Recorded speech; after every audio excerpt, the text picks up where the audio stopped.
Tiba-tiba orang merasa bahwa PDIP sekarang pro-demokrasi. Karena mereka mencabut tuntutan pada saya. Yang saya bilang Jokowi bajingan tolol. PDIP nyadar akhirnya. Tetapi Jokowi ingin memelihara itu. Berapa IQ nasional kita sekarang? 78,5. Jadi Ibu Mega sebetulnya dari awal konsisten untuk menghalangi Jokowi menggunakan konstitusi untuk memperpanjang kuasanya. Presiden Jokowi berhasil mengeluarkan program-program prorakyat yang manfaatnya dirasakan langsung oleh masyarakat. Halo sobat-sobat sudut pandang, waduh gimana nih kabar kalian? Semoga baik-baik saja ya dan semoga selalu diberikan kesehatan. Seperti biasanya kalau barengan sama aku di sini, aku ingin ngajakin kalian nih untuk mencari info menarik apa hari ini. Kira-kira apa ya? Aku kasih clue aja deh ya. Clue-nya itu Bung Rocky Gerung dan Pak Jokowi.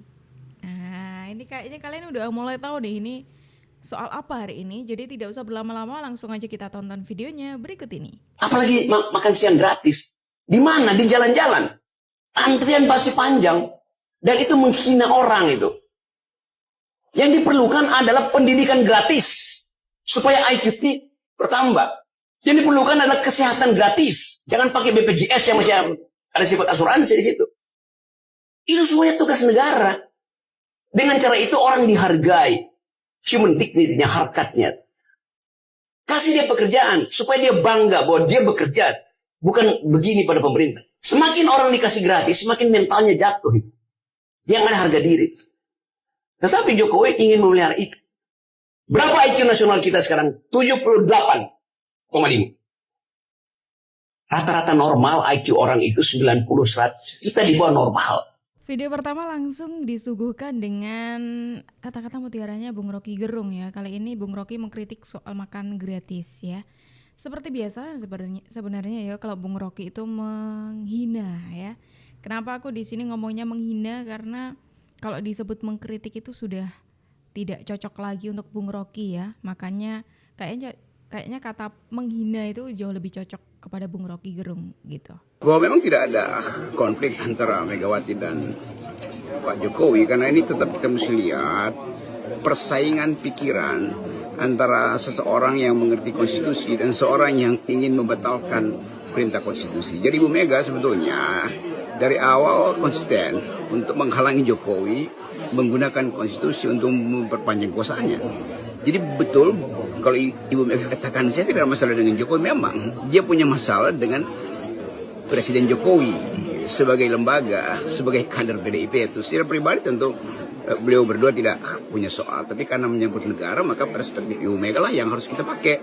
Dan Megawati selalu mengingatkan pada Jokowi bahwa kekuasaan itu bisa berakhir, sama seperti Ibu Mega sendiri punya pengalaman ketika kekuasaan berakhir semua orang tidak lagi berdekat atau mendekat pada Ibu Mega. Walaupun Ibu Mega tetap punya daya tarik sebagai seorang perempuan pemimpin dan dia memulai reputasinya sebagai oposan pada rejim Soeharto. Jadi sekali lagi kita harus bisa membedakan antara prinsip-prinsip Ibu Mega untuk menegakkan konstitusi dan keinginan dia untuk melihat Soekarnoisme itu diterapkan dalam kebijakan Jokowi. Nah, karena dua hal itu gagal diterapkan oleh Pak Jokowi yang ada kader PDIP, maka Mega mulai memberi kritik. Jadi harus fair juga untuk menerangkan bahwa nggak ada dendam yang sifatnya pribadi. Bahkan dalam politik, dendam itu selalu tentang kebijakan tuh. Skandal memang ada, tapi seringkali skandal hanya menjadi pintu masuk untuk memperlihatkan persepsi yang berbeda terhadap kekuasaan. Dan saya terus memantau atau memahami konflik ini sebagai konflik di antara dua tokoh yang berbeda kapasitasnya. Megawati jelas punya kapasitas politik jauh melampaui Pak Jokowi, dan Pak Jokowi mulai cemburu karena Ibu Mega ternyata walaupun sudah diupayakan untuk disingkirkan dari peta politik, tapi beliau Ibu Mega tahu bahwa dia tidak mungkin lenyap dari peta ini karena politik Indonesia melekat di dalam sejarah politik Indonesia adalah kepentingan untuk memuliakan wong cilik, dan Jokowi gagal memastikan bahwa dia pro wong cilik. Jadi semua hal yang kita anggap sebagai perseteruan personal, sebetulnya itu cuma bumbu-bumbu aja yang dibuat oleh pers. Substansinya tetap Megawati ingin menegakkan konstitusi dan ingin menghalangi Presiden Jokowi menjadi otoriter. Sebetulnya itu intinya. Bung Rocky Gerung. Rasa-rasanya akhir-akhir ini Bung Rocky itu mulai satu paham dengan PDIP, entah itu karena apa ya, atau jangan-jangan karena PDIP sudah mulai membenci Pak Jokowi, karena dari awal kan Bung Rocky membenci Pak Jokowi ya kan. Jadi kayak ada temennya gitu untuk mengkritik, menghina Pak Jokowi ya kan. Apakah begitu Bung Rocky? Kalau ini tadi katanya Bung Rocky itu Pak Jokowi itu mulai cemburu dengan Ibu Megawati. Emang iya? Cuma pemikirannya Bung Rocky kayaknya ini mah. Ya enggak sih? Kalau saya balik ke situ, kamera ikut saya nggak tuh? Dia pasti ikut karena saya kebenaran. Paling nggak kejujuran. Tiba-tiba orang merasa bahwa PDIP sekarang pro demokrasi karena mereka mencabut tuntutan pada saya yang saya bilang Jokowi bajingan tolol. PDIP nyadar akhirnya, mending telat daripada dungu. Tetapi kalau kita bongkar fondasinya, kenapa baru sekarang dicabut? Karena PDIP bersaing dengan Jokowi. Jadi bukan karena dia paham demokrasi maka dia cabut tuntutan itu. Tapi bagi saya oke lah. Karena itu soal pragmatis aja. Tapi bagi kita masyarakat yang ada di Bandung, yang tumbuh dalam tradisi untuk mengingat bahwa politik itu adalah narasi untuk memperjuangkan keadilan seperti yang diucapkan tanggal 30 Desember oleh Bung Karno di gedung Indonesia Menggugat. Ternyata dugaanku sepertinya benar nih ya. Tadi Bung Rocky ngomong kalau PDIP baru nyadar gitu. Kayaknya ini gara-gara ini gak sih Bung Rocky mulai sependapat ya. Begitupun juga sebaliknya PDIP seperti mulai sependapat dengan Bung Rocky karena musuhnya sama. Oke. Jadi ini seperti satu kubu untuk melawan Pak Jokowi gitu dengan kritikan-kritikan hinaan-hinaannya. Tapi ya sudahlah, Pak Jokowi sudah terbiasa digituin gitu ya. Emang Jokowi jahat ya Bang ya?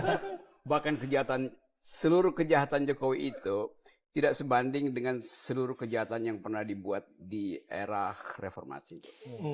Karena Jokowi adalah puncak dari kejahatan. Gue ucapin itu secara serius ya.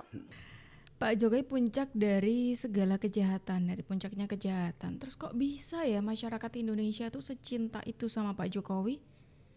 Kok bisa Bung Rocky? Gimana ceritanya? Coba, gimana? Kalau kita dari tadi sudah mendengarkan segala cacian makian dari Bung Rocky, kali ini aku mau buktiin nih.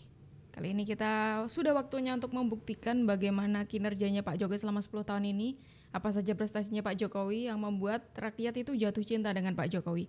Jadi gak cuma Bung Rocky aja yang bisanya ngomong ya, yang gak nunjukin datanya juga ya kan. Kali ini aku punya data bagaimana prestasinya Pak Jokowi. Program Presiden sangat dirasakan manfaatnya oleh seluruh masyarakat Indonesia. 10 tahun memimpin Indonesia, Presiden Jokowi berhasil mengeluarkan program-program prorakyat yang manfaatnya dirasakan langsung oleh masyarakat. Bahkan, program pembangunan yang dilaksanakan Presiden Jokowi menyentuh seluruh sendi kehidupan di semua wilayah Indonesia dari Sabang sampai Merauke. Keberhasilan pembangunan yang dilakukan Presiden Jokowi juga terlihat dari pengurangan angka kemiskinan, peningkatan pelayanan dasar, pembangunan infrastruktur penguatan ekonomi, penciptaan lapangan kerja melalui pertanian industri pariwisata. Semua ini dilakukan untuk kepentingan masyarakat Indonesia. Kerja keras Presiden Jokowi membangun Indonesia selama 10 tahun terakhir banyak membawa kemajuan bagi Indonesia. Terbukti, hari ini Indonesia berhasil menjadi negara yang disegani dan dihormati dunia. Tidak ada kata yang pantas selain mengucapkan ribuan kata terima kasih kepada Presiden Jokowi, Bapak Pembangunan Indonesia. Capaian pembangunan infrastruktur di era 2 periode kepemimpinan Presiden Jokowi, berdasarkan data Kementerian PUPR 2015 hingga 2023. 1. Pada bidang sumber daya air. Presiden Jokowi berhasil membangun 43 bendungan, 1.181.120 hektar daerah irigasi, rehabilitasi 4.344.317 hektar jaringan irigasi, penyediaan 44,27 M3 detik air baku, 1.347 unit embung, Terakhir 2002 km pengendali banjir dan pengaman pantai. 2. Pada bidang jalan dan jembatan. Presiden Jokowi berhasil membangun 2050 km jalan tol, 5.833 km jalan nasional baru, 122.492 m jembatan, 25.638 m flyover, terakhir 583 unit jembatan gantung. 3. Bidang permukiman. Presiden Jokowi berhasil membangun SPAM kapasitas 33.275 liter detik, pengelolaan sampah dan sanitasi untuk 13,2 juta KK, penanganan kawasan permukiman 93.943 hektar, pengembangan 15 kawasan PLBN terpadu, terakhir 3.443 unit prasarana dan sarana pendidikan, olahraga, dan pasar. 4. Bidang perumahan. Presiden Jokowi berhasil membangun 65.235 unit rumah susun, 37.516 unit rumah khusus, 1.432.278 unit rumah swadaya, terakhir 220.656 unit prasarana dan sarana utilitas. Nah, gimana nih Bung Rocky? Itu tadi prestasinya Pak Jokowi loh. Masa kayak gitu nggak diakui sama Bung Rocky? Masa ya gimana ya kalau Bung Rocky sering kritiknya tuh yang buruk terus sih soal Pak Jokowi ya. Kayak prestasinya tuh nggak pernah Bung Rocky lihat gitu loh. Kayak malah Bung Rocky itu sempat nyebut, kayak rasanya Bung Rocky tuh selalu meremehkan hal-hal yang dibuat oleh Pak Jokowi gitu. Tapi anehnya Bung Rocky itu kan belum pernah menjabat ya di pemerintahan. Jadi kok masih kekeh aja sama argumennya Bung Rocky. Tapi kalau Bung Rocky disuruh turun langsung kayak cobalah gitu ikut pilkada atau pemilu gitu juga nggak mau. Gimana Bung Rocky, gimana ceritanya kayak gitu? Ya kalau mau mengkritik ya cobalah masuk pemerintahan dulu ya, biar tahulah rasanya ya. Kalau Bung Rocky sudah mengkritik sudah tahu dong celah-celahnya tuh di mana aja gitu. Jadi kalau Bung Rocky mau menjabat nih kan enak, sudah tahu celahnya di mana aja gitu loh, kan gitu enaknya. Tapi gimana ya, Bung Rocky tidak pernah melihat hal itu sih. Bahkan ya Bung Rocky, kayaknya Bung Rocky juga nggak tahu nih soal ini. Pak Jokowi itu sudah dapat penghargaan loh sebagai bapak konstruksi gitu. Jangan-jangan Bung Rocky juga tidak menerima hal ini, kayaknya gitu deh. Biar Bung Rocky tahu, aku kasih tunjuk deh videonya. Yuk, Bung Rocky tonton ya. Mengundang yang terhormat Presiden Republik Indonesia Bapak Joko Widodo berkenan untuk menerima penghargaan Bapak Konstruksi Indonesia yang akan diberikan oleh Ketua Umum Gapensi Bapak Andi Rukman Nurdin.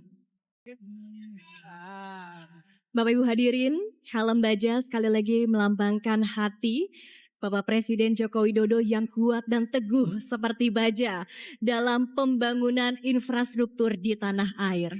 Nah itu tadi videonya Pak Jokowi dapat helm baja gitu ya sebagai penghargaan Bapak Konstruksi ya, karena kita akui lah selama 10 tahun ini banyak sekali pembangunan, tidak hanya terfokus di Jawa. Tapi saudara-saudara kita di luar Jawa juga sudah merasakan bagaimana turun langsungnya pemerintah di dalam daerahnya gitu. Bahkan ini juga dirasakan oleh saudara-saudara kita di Papua juga, yang sebelumnya itu jarang sekali ada presiden yang ke sana. Dan menurut catatan sejarah juga Pak Jokowi ini presiden pertama yang paling banyak kunjungan ke Papua.